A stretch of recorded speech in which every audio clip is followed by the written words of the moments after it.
There's Just Something About Kansas City is brought to you by the generosity of our friends with the Haverty family, the Illig family, the Kearney Warnell Foundation, UMB Bank trustee, the Sherman family, the Cockrell family, Kansas City Orthopedic Institute, Don and Mary Doherty, and the Bergman family. Thank you. Folks, welcome to another episode of There's Just Something About Kansas City, where we talk about the people, places, and things that make it such a great place to live. Don't forget to like, listen, and subscribe. You can get it. We're on video as well. We're on YouTube, so definitely check us out. We've had just a terrific thing, and we're coming up month of September on our 100th episode, so we're very, very pleased about that as well. I'm so pleased to be joined today by Julian Zugazagoitia. Zugazagoitia. Almost there. Zugazagoitia. Say that again. So my kids also still stumble upon it. The way I pronounce it, that is not the way my kids pronounce it, is Zugazagoitia. And it is Spanish. Spanish Basque. Right. Yeah, from the Basque country. That's right, the Basque country. That's funny because, gosh, you mentioned that. And my last name is Bol, B-O-A-L. And there's a city in the Basque country named Bol. And that is where my ancestors came from. So you're also Basque. I've got some Basque in me somewhere in the background. We're all immigrants somehow or another. Absolutely. That's for sure. And you know, your story is fascinating. I know director and CEO of the Nelson-Atkins Museum of Art, which is one of the premier museums for art in the United States and internationally known, and just one of our just tremendous icons here in Kansas City is that museum. It's just an incredible place. But you have an extremely interesting background of how you ended up here back in 2010. Totally a miracle. It is. It is basically a miracle because you were talking about Basque Country in Spain. I think your paternal grandparents were from Spain, correct? Correct. And your paternal grandfather was killed he was actually murdered for trying to record the history of the Franco-Spanish fascists in Spain at that time, during World War II, right? Exactly, Yeah. exactly. And but the most important thing of that part of the history and also what is and continues to be a total beautiful and shock for me is, so yes, my two sides of the family, so on the one side, the Spanish side of the family, because of the civil war in Spain, had to immigrate. They went to France first, and then when France was occupied, that's when my grandfather, by the Nazis, sent to Spain and killed by Franco regime. But on the other side, and then first boat to Mexico, and so that's how I happen to be Mexican too. Right. And then on the other side is a German family, also escaping from Germany. Paris was a safe haven at the moment. France occupied, another boat. So my father who was born and her mom are taking one boat. My grandmother taking another boat. My mom is born in Mexico. My father in Spain. So that already puts in perspective that it's going to be a very international family, or at least that we will have an international outlook. When you're being brought up, you think of the world very differently. But more importantly, where I was going with the fact of this story of my grandfather, if of all the places I've lived in the world, I would have never expected that less than a mile away from my office at UMKC, at the university in Haag building, there were some murals painted by a Spanish artist, also a refugee, escaping Franco, called Luis Quintanilla. And he painted murals in Kansas City, and they're dedicated to my grandfather. Oh, my gosh. And mine, I'm named after him, so I see in these murals, and I discovered them 5 years after I had arrived here. So it took time even just to pay attention to that. Well, you were very busy when you got here. It was so much things. And the artist's son, Luis Quintanilla's son, had mentioned that there were some murals in Kansas City. He never said that they were dedicated to my grandfather. He just pointed me in the right direction.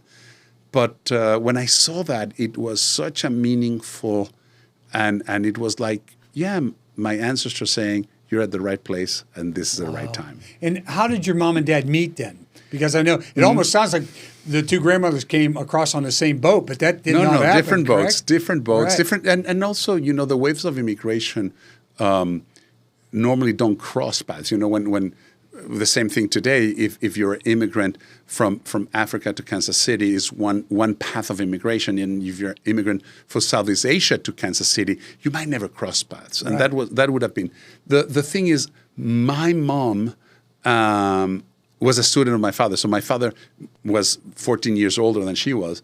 And by the time my mom is in high school and then in the university, my father was a professor, and so he was teaching mathematics, something my mom never wanted to learn. And I guess my dad gave her more private lessons or something. I love that. And your mom was a stage and screen actress, She correct? still is. She still is. Still She is? still is. She's still going at it. Yeah. That is, and was it like these? And she stage, obviously, plays, etc. But screen, was she in like the Spanish soap operas? And was that it? My education was paid by all the most important Mexican soap operas. So yes, I lived a lot of those dramas at home and then on TV. Yes, so soap operas, television, a lot of theater, and especially a lot of poetry. So she was on stage all the time. Yeah, and she was probably into the arts a lot. And, totally, that was exactly what we saw at home every day. I think I read a story one time about you. Your mom died on screen when you were young. Talk about the impact that had on you. Well, that was terrible. And yeah, I don't know where you read it, but it brings goosebumps. Yeah, I was, 5, 6, and was watching TV with my family. And my mom, of course, was not at home. She was shooting whatever sequel or another thing. Of course, if she had already died, she must have been shooting some other soap opera. But I saw her die on TV. And it was real. I mean, she died. And so I started crying. And then everyone around me is like, no, that is TV. No, she's going to come for dinner. And like, no, I just saw her die. And then she comes for dinner. and I'm like shocked. And what happened is that, at 5 or 6, then I'm told what TV, and I had gone to the studios and I had gone to shootings, but you don't put 2 and 2 together until then, and then Superman doesn't fly, and that's a trick, right? And then this that you see, so everything that I saw on TV that I had questions, I asked them that night, and everything was dispelled to a certain degree. It was a first maturity shock. You lost your childhood at age 6. Exactly. Santa Claus didn't exist. Everything. No fairy godmother, Tooth Fairy, Easter all Bunny, they're all gone. and it gave me then the other sense of what fiction was, and that it was an act of creation too. So I also started understanding, that is a craft. So what she goes and films is not real life either. Right. No, that is art, or that is the way, that people are inventing things to make them even more real. And so I think I have not gone enough to a shrink, but there is a lot of how I see reality and how I put a distance to it also to protect myself, because now I know maybe that is fiction, maybe that is not real, and I have to put things at a distance to protect myself. Did that also, beginnings of, I don't want to say art, but thinking that way helped you eventually make the decision to do what you do? No, the decision of being in the visual arts came very late, actually, and very early on also, just because, when you're the son of an actress, and again, holidays or things like that, I'm at the TV studios. So I was put onto acting early on. So I could have gone bad and be a child actor. I was so bad that they fired me very, very quickly. It's like, no, you have no talent for this. But actually, I didn't enjoy it. I very quickly said, this is not. And I enjoy going to the studios, actually, by what we see in this recording studio. I like the technology behind it. I like the lights. I liked the cameras. I liked having the earphones and say, camera 2. Also, just reminiscing of those moments, I learned also, but that I think was even earlier than knowing that Superman didn't fly. I must have been 4 or 5, very tender, in a studio. My mom was shooting, and at the time, this is when you're live. I mean, when the cameras are all live. It's a live studio. I don't think and I don't know, I just stood up because my mom had finished something, or I went to my mom, crossed in front of a camera that was filming, and then they go to commercials, and I hear, "Who is that son of?" and and like, and the hell, and then I learned, okay, when the camera little bulb is red, and when that sign says no talking, like, you cannot move, you freeze. So I hated it, and loved it at the same time. Yeah, right. Those experiences, and especially your mom, who was very successful doing it as well. So, and that really affords you the chance to see that part of. Oh yeah, and how difficult it is. So one of the things also, when you grow up around actors and my sister, for instance, she's a dancer, and also I respect the dramatic discipline she has, and their careers are 6 a.m. They're training, and my mom would tape for taping of soap operas at 6 a.m. at the stage.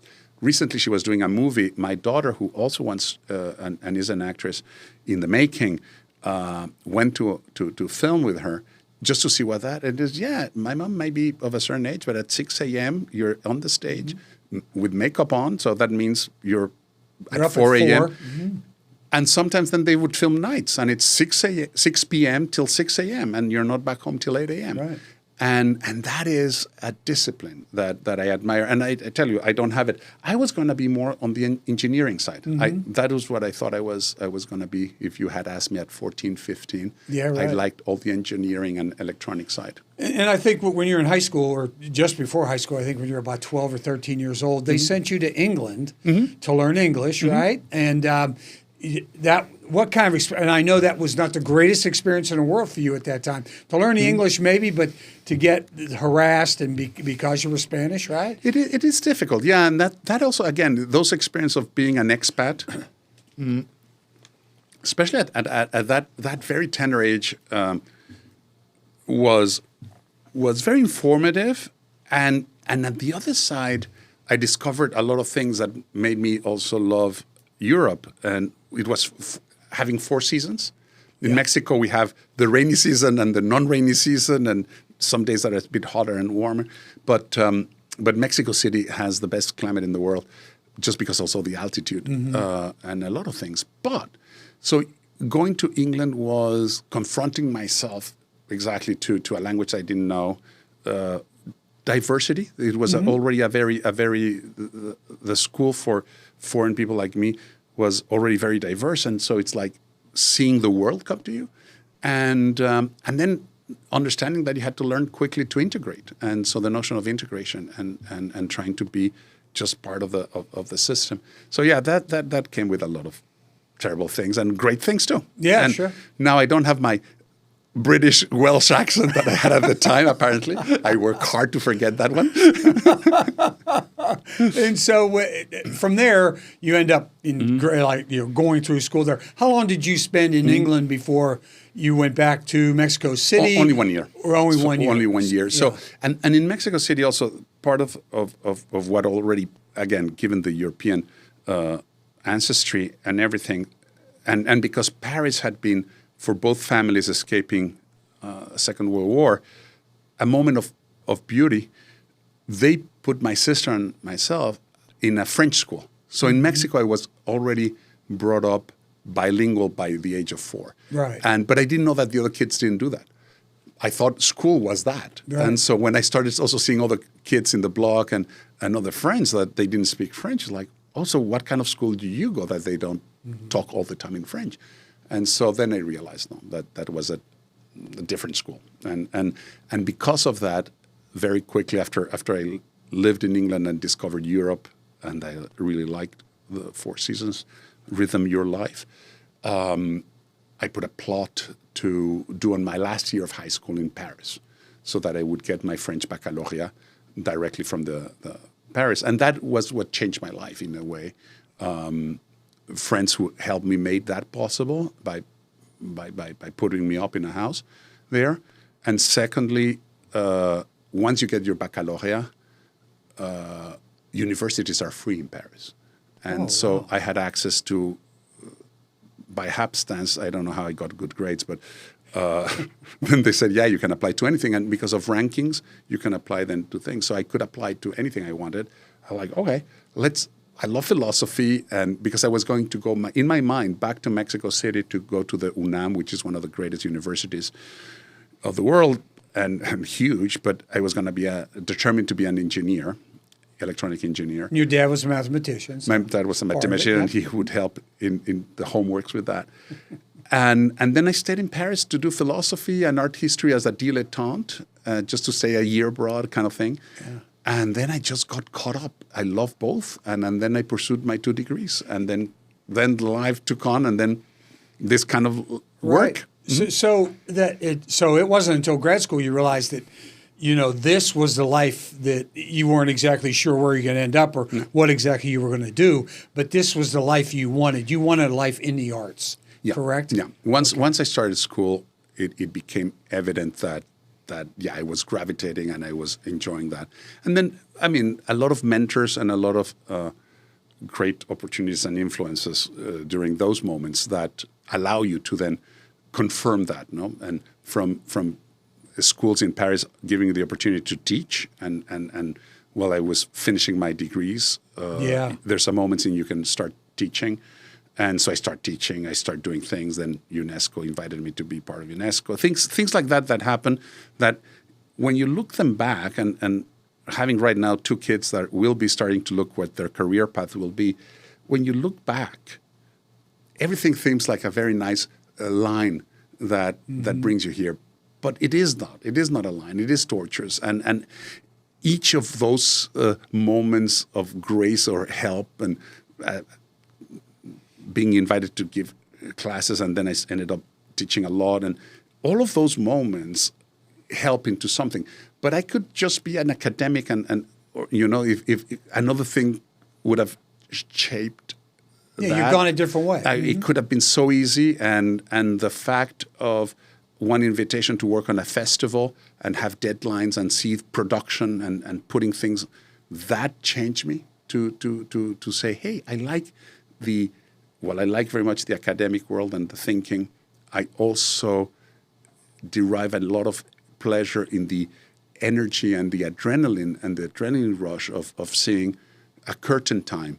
And all of a sudden, that is what starts also looking into, what I had seen at home, my mother in theater or all of those things. So it felt comfortable. And yet, when you started to produce things, like, oh, this is exciting, and I can do it. It was also like a realization that, without me knowing, but by being brought up and helping, I was a stage manager at 18. I had helped along the way, but you've been through every step. Yeah, and those things felt... You didn't skip any steps. No, and it felt natural because that was just helping, being around. So I would travel when I was younger, and also then when I lived in Europe, but I would try to travel with my mom when she was in tours, because it was a way to see the country and help her. And so whatever they asked me, sometimes they asked me not to help. You're walking in front of the camera when the camera was on. Yeah, exactly. Yeah. So when you first started to look at art as art, okay, and I know you got into photography and everything, and that is some of the cultural things we are seeing at the Nelson-Atkins as well, from your vision of what you have for there. But what was it at first that attracted you to? Was there a certain kind of art? So first of all, being brought up in Mexico City, what gave me originally also things that I didn't know I knew was a lot of already a sensitivity for all that is pre-Hispanic art. Going to pyramids as you're young, seeing the museum, for instance, that is, again, one of the most beautiful museums in the world, that would be the Museo de Antropología, the Anthropological Museum in Mexico City, which is celebrating its 60th anniversary and has been brought back to the most beautiful way possible by its current director that we hope to have here in Kansas City giving a talk soon. So there's so many things that just by virtue of growing up you have there, but you never, I never studied it, so I never thought I was proficient or that I would put things together. But when I really started loving art all by myself was after that year in England. What I really wanted to discover was New York City. And we had friends, family friends in New York, and she was also very kind to put me up for what was going to be like a summer in New York. And it coincided that Joseph Papp, at the time, the creator of Shakespeare in the Park and also the head of the Public Theater, he had a festival in which he had invited my mom to perform. And so it's like, oh, I'll be your assistant. And my mom says, like, of course not. You come to New York if you want. You'll stay with Abby. But no, she had her team. But it was a way for me to initiate myself in coming to New York that had always been a fascination. And I stayed there for a whole month or a month and a half, I don't know. And it was a great summer. And again, summers are very hot in New York. I did things outdoors, and then very quickly I discovered, museums are air-conditioned. and let me tell you, that is what got me in. And then I started looking at art, and that all by myself. So most of the museums before that, and I must have been 14 at the time, or 15, I had gone with my parents and everything. And that was, again, enjoyable, but not, you would have not said I was a museum. Someone that loved museums. I would have never said that. But it was until that moment in New York in which I, by myself, started going. And I started going, whether it was the cloisters, I have the fondest memories of afternoons at the cloisters, just smelling they have beautiful plants and how the smell in the afternoon, and going back and trying to figure out what it meant, all that. I didn't understand anything. Nothing has changed much either. but I still, it's still that I tried to go back to why did I enjoyed it so much? That I was trying to tell myself stories. And as I would go to the Met or the Guggenheim, but there was one museum that actually captured even more my imagination at the time. And it was MoMA, the Museum of Modern Art. And at the time, and we're talking the 80s, or late 70s, and it was very universal. I mean, really, the creation of that museum had to do with how to tell one way of telling the history of modern and contemporary art at the time, and it was very linear, and also it was very satisfactory because the visit was very linear. You cannot lose yourself. As much as I now enjoy losing myself in a museum that I don't know and trying to just wander around. But that was giving you an evolution of things. And modern art also, I found that it was more fun than seeing so many very depictions of this or that. All of a sudden, it was abstract, and you can make whatever you wanted. So I started... You can see whatever you wanted. Yeah, and feeling what you wanted, and starting to have a dialogue with yourself. So I found... What that trip to New York gave me definitely was a passion for museums, which I tell you, I'm still thinking I'm going to be an engineer. Okay. But I love this, and that is more or less my thing, because I do it by myself, kind of thing. And I'm starting to read a bit of art history, but not that much. As much as I started also to see, I like abstract art. I'm liking this. What are their names? So I started putting things together to the point that then when I go back to Mexico after that summer, I start taking my classmates, high school classmates, to openings and exhibitions and things in Mexico, and we start having dialogues. And dialogue about art that was not that sophisticated. It was more like a competition if you go into a gallery, who that artist could be, and then identifying. But that gamification also started to be like a challenge between 2 or 3 friends that I think had a lot to do with enjoying art. And one of the last things that I before leaving to Europe, I remember with my adolescent classmates, there was an opening of a museum, and there was invitations that would come to my house, and I saw this invitation. A new museum is going to open in Chapultepec. It was the Tamayo Museum.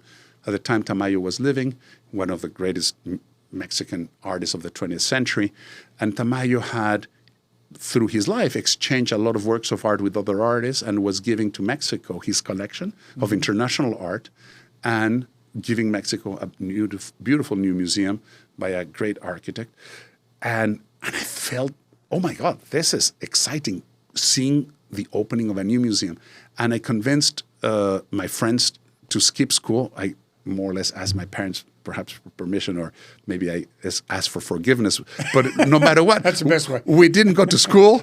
I got all the invitations, and then what I realized is the invitations were actually a print, a real print with numbered from the artist himself. And it's like, oh my God, this is a collectible. And there I also realized this is a lot of people who went to the opening brought the invitations, left it at the seats. So with my two other friends, we collected as many as we could because there were 4 series. And now I have one of each, of course. So it was those things, but I knew that was exciting. And eventually I got to meet the director of that museum, who still to this day is someone I call from time to time and a good friend. And I started saying, oh, what does a museum director do? So those were the ingredients that were starting to plot while I still thought that I was going to be an engineer. And then when did you make that step and just go, I'm going to put the engineering behind me and this is what I want to do, and then try to figure out, well, how do I do it? Well, that was in Paris, no? After the high school gave me the opportunity to go to college there, and colleges were free. So I thought, like, well, I'm going to explore this a little bit and see how it goes. It went well beyond my also understanding. So I just kept going. And then in order to continue for that, Mexican peso devaluated enough, and that was a catastrophe in the times. But at that moment, it coincided when I had already degrees enough that I could then legally teach. And so I started teaching, and I started getting jobs as a professor. And so that started allowing me to pursue my master's and my PhD. So I just kept working, and then one work led to another. And then I always joke that it's a joke, but it's also when I talk to younger people, I got perhaps the breakthrough of my life, thanks to the fact that I did dossiers and I did some research for the person that I consider my greatest mentor and the person who transformed my life and continues to this day to be the person I talk to from time to time and gives me always a different way of looking at things. So the mentor that's most important in your life, the person, he asked me to do a dossier on conservation because I was at the Louvre at the time and I was taking a class about conservation and things like that. And I just did very good Xerox. And so I think I got then, eventually this man becomes a director of the Getty Conservation Institute when the Getty just emerges. Yes. And one day he calls me and says, hey, Julian, I know you're teaching and everything, but would you want to work for the Getty? And I'm like, I cannot go because I need to finish my PhD. So I was like, well, maybe we need someone in Paris, actually. And you can finish your PhD and work for us. So that was... And I do attribute it to the fact that I was doing very good Xerox. Yeah, right. Among other things. Yeah, absolutely. And you were educated at, two of the greatest universities in the world, at the Sorbonne in Paris, the Sorbonne Paris 4, and at the Louvre. Yeah. And I mean, to have that access on an everyday basis to be where some of the greatest artwork of all time is encased, just had to be so inspirational for you. It was, and I was discussing this the other day with at the museum with some of my colleagues there, is that at that time, perhaps I was young enough or innocent enough not to even see what privilege that was. Because it was, not that I would take it for granted, because living in Paris was always a special effort and a special desire. It was very special to be living a dream. And every day I go today to Paris is still a dream. Paris is very special in that sense. But yeah, that was my campus. When I would come visit some friends that were studying in the U.S., and I would visit their charming little university campus, and I was like, oh my God, I don't have this. And then they had a dorm, and they had the refectory where you have lunch. And I thought that was the greatest experience ever, because I had to take the subway from one place to another, and classes were scattered all over Paris. Because the Sorbonne, the beautiful building you see, you only get there when you're a grad student. So I thought I was, and I lived. That's where you thought you were going, right? And that's what I thought. And so my first apartment that I rented was very close to that. And no, you're going to go all the way to the outskirts of Paris. So But now I said, like, no, I had the privilege of living Paris as a campus, and everything was. So very different from people who go to, now my two kids have gone to university campuses, and I love visiting them. And I think American schools are fantastic. And both my son went to KU, and I have only great things of that experience to say as a parent, and seeing how fulfilled he is. And my daughter right now at CU Boulder, also one of the most beautiful campus, and the nature all around. Yeah, the Flatiron Mountains. Yeah, I would want to live in all of these campuses myself. Yeah, right. Yeah, which is so different because they're all so compact compared to what you were used to, and how lucky they are. So you get out of school and you start your way. You start picking up awards. Maybe this is like. And they're not just any awards. Some of the best and highest awards you could possibly get. Commander of the French Order of Arts and Letters in 2025. Yeah. That's the highest arts honor in France, awarded for expanding the impact of the art world and Franco-American relations between the United States and France. And these all also are giving you an insight a little bit to try to collaborate with other art institutions for pieces or for things that you want to set up in your galleries, for exhibitions that you want to have in Kansas City. So before we get to Kansas City, I think one of the interesting ones for you was when you were, I think you were named, and you thought it was a big break for you. I have it here somewhere, for the museum in Harlem.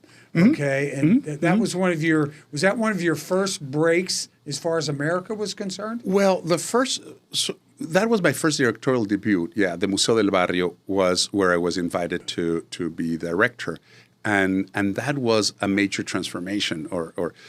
Well, I had been at the Guggenheim, and I had also again the immense privilege of working with Thomas Kranz, who at the time was building the network. Bilbao had already appeared, but Berlin and, of course, the Peggy Guggenheim in Venice had propelled the Guggenheim to do all that.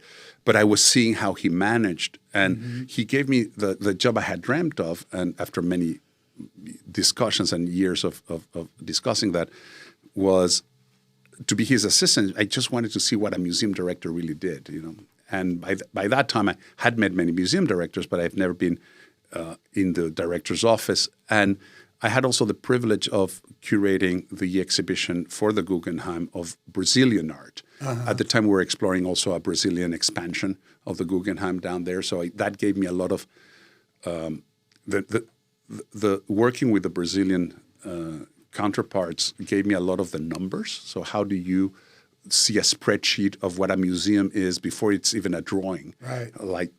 And so I started getting more in the administration of the museums through that process and that project, working a lot with consultants that the only thing they do is numbers. And so I can tell you how a museum looks by the numbers.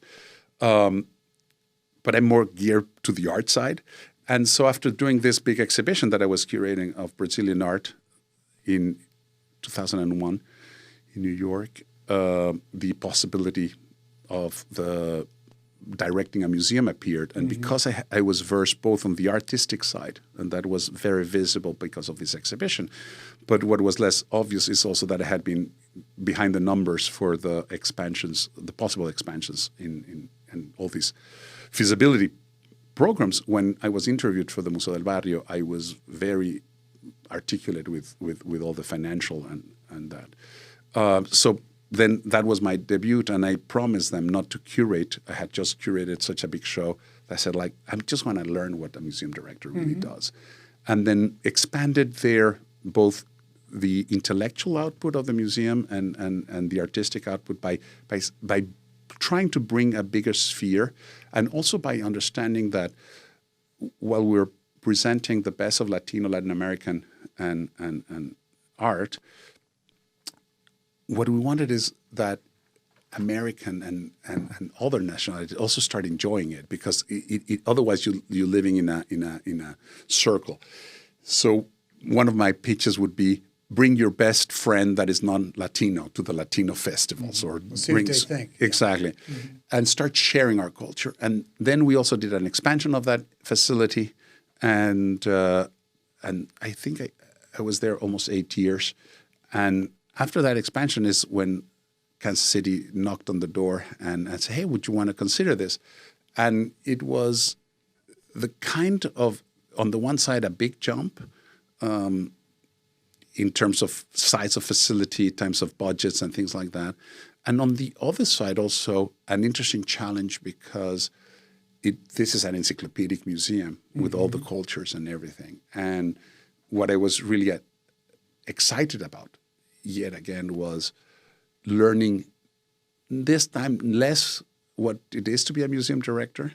Not that I corner it or that I know it, and I think I still have a lot to learn, but it was more, are there the lessons that I bring from El Museo del Barrio, can they translate to such a different place like Kansas City is, with a very different also distribution of different generations and different demographics, but less tourism also, a place where there's no tourism. Can we really use also an encyclopedic collection to ignite a passion for art?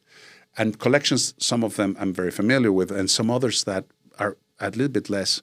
For instance, and this is one of the greatest Asian collections in the world. And I will say, confess, is I'm not as familiar. I didn't study it. I'm not as a sinologist as some of my predecessors were. And so I was very intimidated, actually, to be invited here.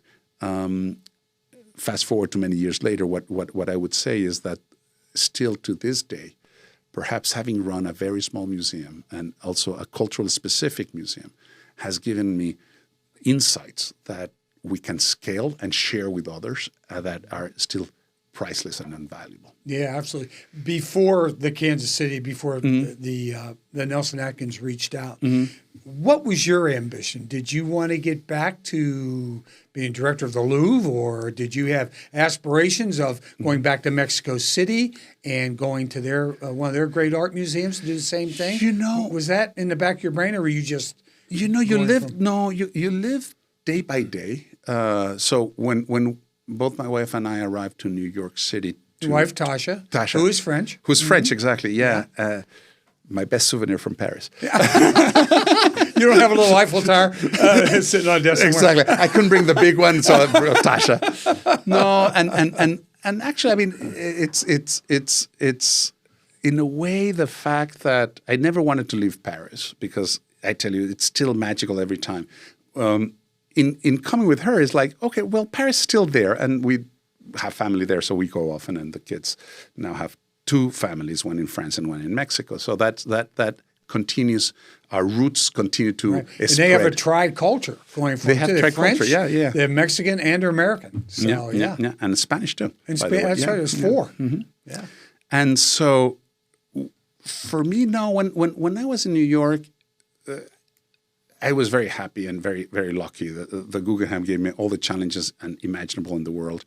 When I then became the director of Museo del Barrio, it was joyful 8 years and everything. When this appeared in the radar screens, it was a time in which, I had been considering other things, but it was to see, and again, it was the appeal of the collection. You know, it's interesting because when I was at the Louvre, definitely you hear Nelson-Atkins, but think of this. So there's many of our works of art that are 101 art history, many. And so you would hear and study the Nelson-Atkins collection. But it was, and this is still something that we ponder in strategic planning, it was not linked to Kansas City. The name doesn't say Kansas City. Many museums are linked to their cities. Right. No, the St. Louis Art Museum, just our neighbor MoMA. next door. Museum of Modern Art, New York. And MoMA, the Museum of Modern Art, because it was created in New York, now New York and MoMA are associated. Yeah. But Nelson-Atkins seems a name. And then when they called me, it's like, I knew the collection and I just was interested in the collection. I was like, I've never been to Kansas City. I had also seen, and I was close to the architect that did the expansion, Stephen Hall. So I had seen and had followed that expansion. So those two things started to coalesce when I received the call 3 years after the block building had opened. Yes, right. And so here you are, you're contemplating then taking the job and moving to Kansas City. You've lived in Mexico City with 25 million people in the metro, Paris with 12.5 million, New York City with 23 million. Yeah. All of a sudden, you're moving to Kansas City. A lot of people don't know if it's in Missouri or Kansas, okay, whatever, and it's 2.2 million people. The culture shock from that. Yeah. You know, you talk about the culture shock from going to a small city to a huge city.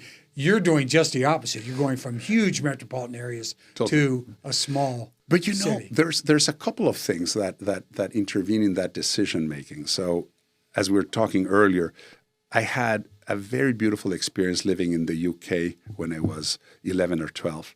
And that was actually in Wales, in Cardiff. And I don't know how many millions of people, I don't think millions, but how many people live in Cardiff. But it felt so tiny. Even London, at that time when we landed, looked small in comparison to Mexico City at the time. Gosh, yeah.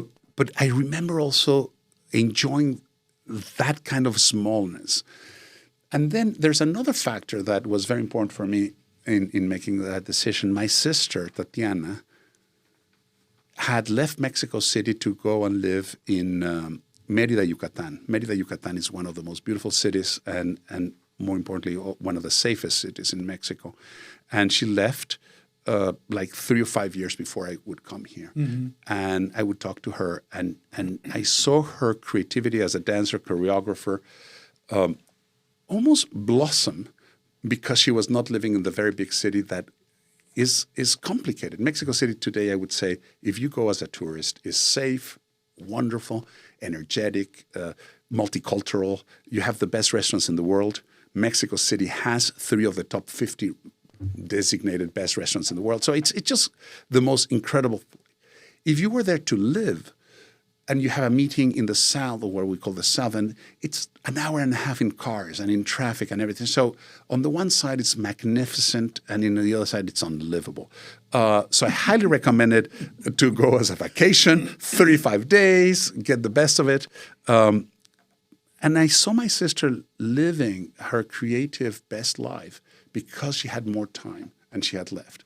So that was a very important influence when I thought living the big cities that we had lived and say, can we have then a quality of life that is different? And a quality of life meaning definitely I have a home here that is sizably bigger than my apartments in New York. But it was not that. It was more the connectivity. And in New York, given the positions I had already, of course, all the cultural leaders very quickly. But here, the collaborations that you can, this time you can spend with people, the fact that people are closely connected gives you also the possibilities of engaging and doing things that are much more transformative in a way that are significant and in a way that I continue to see and rave of the uniqueness of Kansas City, which I would describe as the smaller of the biggest cities or the biggest of the smaller cities in which you have everything in the universe and yet you still have personal connections. Yeah, right. And you're only the 5th director of the Nelson-Atkins Museum, which is over 90 years old, 1933, I think it opened, right? And that is, it is a job that nurtures longevity for the directors of that museum. And I don't know if that's the way it is in the total art world, but for here, that has to give you a feeling of permanence and being able to do a lot of things that you want to do with the museum. Well, yes and no. So when I looked at that statistics, and actually one of the directors was only 5 years, so that makes you, the 3 others were longer tenures than that, if you put it the average. So when I first was looking at that, it's like, oh my God, people here stay for long. And it's like, am I ready for that? And it's well, the contracts are time limited, but they have been a board that has been very generous in extending it. But the average stay right now of a museum director in America is 5 years. So I've done already 3 shifts to a certain degree. That's right. And also what I would say is, even at the Museo del Barrio, much smaller organization, it takes, because we plan so much in advance, but it takes at least 2-3 years just to get your bearings. Right. In a larger place like this, even more. Then when you think that an exhibition takes sometimes 4 or 5 years to plan, so even just putting a program in place and working, that it takes time. We're slow machines as museums are, and rightly so, and for many reasons. But what I didn't realize is that I was going to come and stay for this long. And again, my kids, when we moved here, Eleanor was 6 and Alex was 10, and now we're empty nesters. They live in their own, and they're living their great lives. So it flew. Also, the time went very quickly, and it's that realization also. Sometimes I still think I'm new, and other times it's like, no, you cannot even think that way anymore. No? Right. But there's still a freshness to this place that I utterly enjoy. Yeah, right. There's going to be a you are in the process of a 61,000 square foot expansion at the museum, right? The shuttlecocks are now being refurbished a little bit out on the front lawn, which has brought this. When they were first there, I remember when they first came out. I'm going 1995. And what do they exactly represent? I'm lost. And but now a huge expansion. You have tremendous exhibitions there. The museum is still free. Yes. I mean, and how much has it transitioned from when you got here in 2010 to where it is today? Well, I think I would address that in 2 ways. Neither the museum is the same, nor the city is the same. I've seen this city in the last 15 years completely thrive. And that has also been a beautiful experience, that maybe you can see and feel so much closer just because of the size of our city. And what you see, if you just put in perspective, the Kaufman Performing Arts Center was not out of the ground when I first arrived. Right. Now it's one of the jewels of our city. Hospitals like KU Med or Children's Mercy or St. Luke's, they're growing and expanding. So there's a lot of investments that, and let's talk also about the culinary scene. I mean, the great restaurants that we have all around. And so in many ways, the city is thriving. And that gives you now all of a sense, why do we have the World Soccer Cup coming here? Or why do we have the draft? Because people are paying attention. We have great sports teams that are winning and winning. We have the new soccer stadium, the current for women. All of that is so positive. So if you take all that energy, all that momentum, and one of the things is, well, at the museum, we have also opened the museum from a perspective that we had already been free, but it's more than free, and sometimes the most difficult obstacles one has to tackle are perception obstacles, not physical. No, I tell you, we're free. It's easy to park. Parking sometimes now it's easy to park. It's easy to come to the museum. We're centrally located, and people may be thinking, a museum is not for me. And what I would say to that is like, well, maybe it's not what you think a museum was. Give us a chance again. So we have multiplied different ways of engaging our community, different ways of opening the museum to first-time comers, to discover that there is a place called a museum that is for you, in your own terms. Right. You don't need to be an art historian. You don't even need to like art, but maybe there's something there for you once you come up. And I go back to the story we were talking about. And I know that is possible because as a 14-year-old, I went to museums and discovered that they were for me, which I didn't know that it was going to happen. So I want in a way to reproduce that for everyone, so that everyone makes of the museum a place where they find something that is and talks to them in their own terms. Maybe you just like flowers. Well, we have a lot of paintings that are flowers, and maybe you look something. Water lilies, and those are the big ones, exactly. Yeah. No, and so I think we can be a place for all. And what we need to do is also transform some of the spaces so that people can access the museum in different modes for different activities that make them feel very comfortable, but always with the notion, and perhaps the central element of the mission is that we believe that being exposed to art, being exposed to the beautiful things that over 5,000 years people have made and shown when they were at their best, shown the human spirit transforming a stone into a carving that becomes a mask of someone, or using just earth and all of a sudden doing a beautiful pottery. And if you think of this, most of these things were done with two hands, sometimes a chisel or something, but it's very humble. But it is that humbleness that is transforming into something that now we are in awe. And because that is powerful, because there's beauty in that, I think everyone deserves to have an access to that. Everyone has to give themselves the chance just to experience that and to find what talks to them. Right, and they will find something because there's 40,000 works of art inside the museum. I don't think people realize who haven't been there, and even those who do. I mean, you can't do it in a day. I mean, you might want to come back. I mean, you can do it, but you might want to come back, and you might want to come back again. There'll be different exhibitions, and yet there's some that have been there since the 1930s, right? And you have one of the most extensive Chinese collections in the world. So the beauty of a museum is indeed that, and the collection is at the heart of every museum. So it's what gives you the pillars. And if you come to the museum, there are things that will always be almost the same. And I say almost the same because in true nature, we're always conserving something, changing something. But if you come to the Chinese temple room, where we have the beautiful Guanyin, where there's a beautiful mural behind, you could be 1930s coming to the opening of the museum, and that's going to be there. Or you can come today. And so there's some things that are permanence and that we really celebrate the beauty. And then a lot of other things that change constantly. We have sometimes, for instance, in that second floor in the American wing, there's a corridor. People would say it's a corridor. We call it a gallery because most of the most beautiful drawings are changed there every quarter. So if you come, you will always be surprised by a new thing. New. And we have so many works in reserve that's why we're always changing.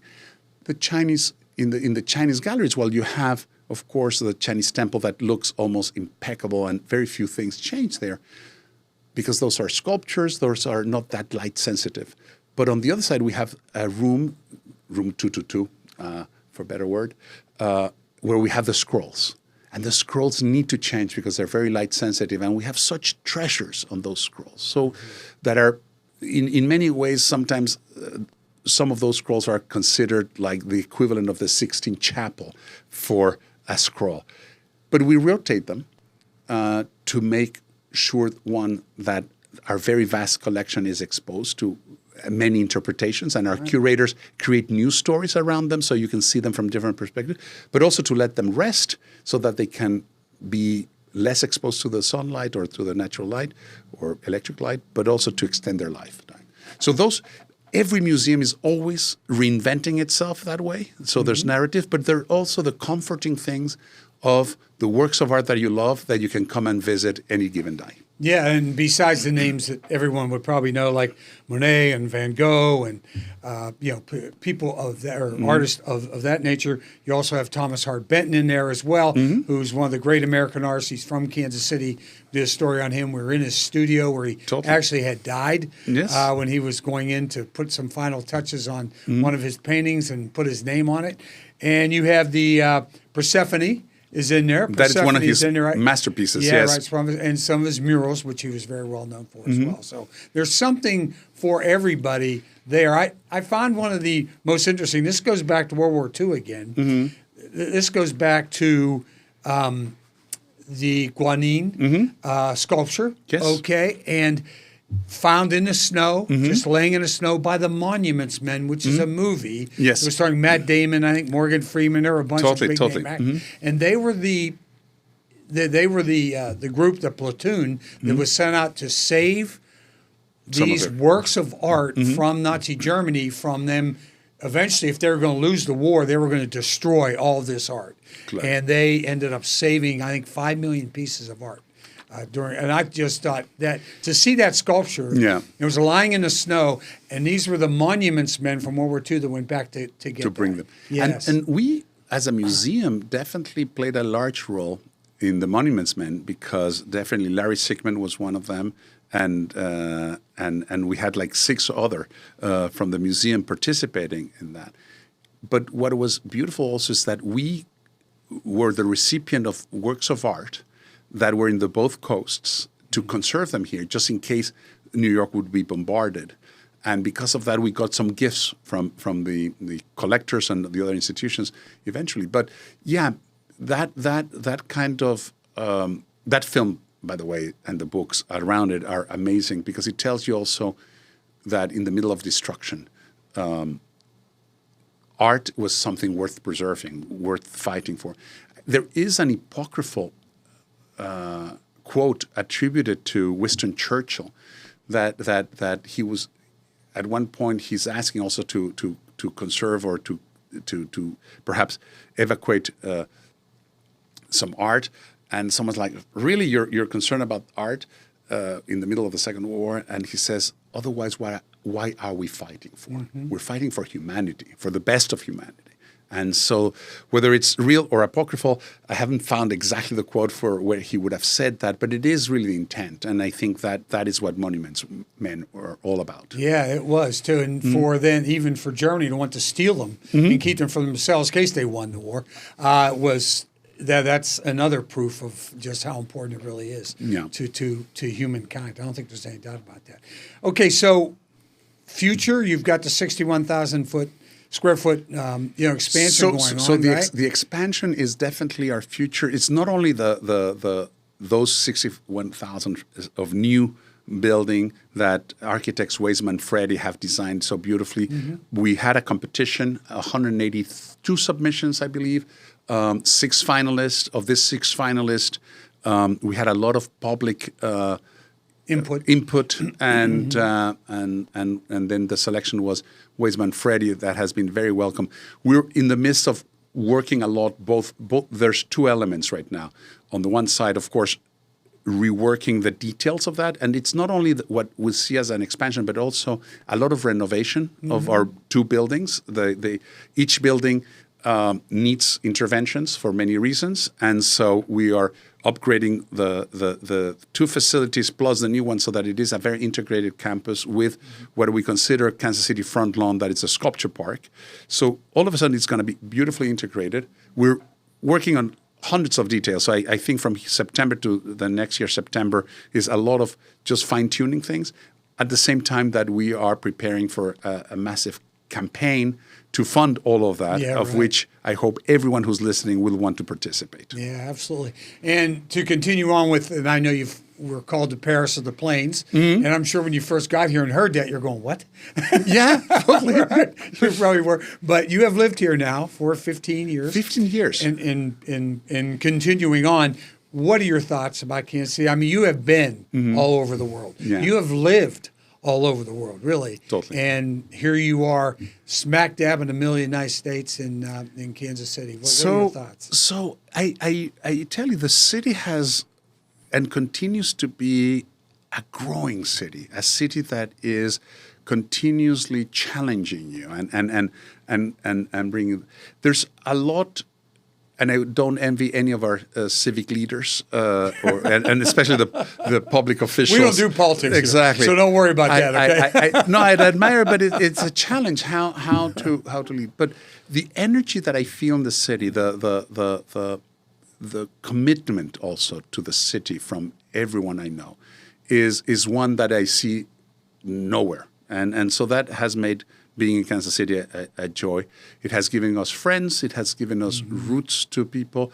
The fact that if we travel, when you see the 4 of us somewhere, and we might be speaking a bit of French, Spanish, and English, and people ask, where are you from? At the unison, my kids would say from Kansas City. And that the first time that happened, it was actually like 7, 8 years ago. And it's like, oh, we are from Kansas City, and it means a lot. It means a lot because for them, their formative years were those. I'm still in my formative years, and it is very important, Kansas City, for what we're doing. And this reminds me something that I should have anticipated, but it was like a prophecy. So when I've been in the first or second time I came here for an interview, to be interviewed for the Nelson-Atkins, I took a bus from the terminal to a rental facility to get a car. And I was alone in the bus, and I started engaging the conversation with the bus driver. And of course, asking, hey, what is the city about? And this bus driver, I suspect today, now in retrospect, maybe the trustees paid an actor to be there, because this man answers back with a Dutch accent, and he happens to be Dutch, happens to be living in Kansas City for 30 years, and he says, I came here for a year on a student exchange program. I love the city so much. Now I'm married here and live here, and I've never will move anywhere. And this was a European Dutch guy. And I'm like, really? And 15 years later, I can tell you, yes, I can. Yeah. And if this man ever hears this interview, know that how important he was in that afternoon, that give me an insight on how livable and how beautiful this city is. Yeah, and we're so thankful that you said yes.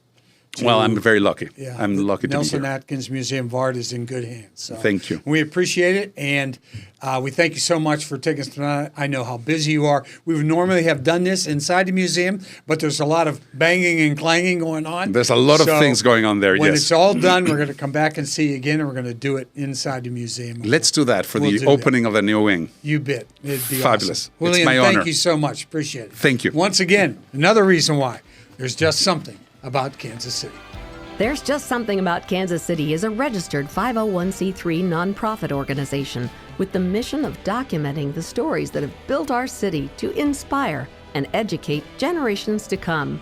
Our work is being made possible by the generous support of local partners like you. You can help us share these stories by becoming a sponsor today. Visit somethingaboutKC.org to learn more.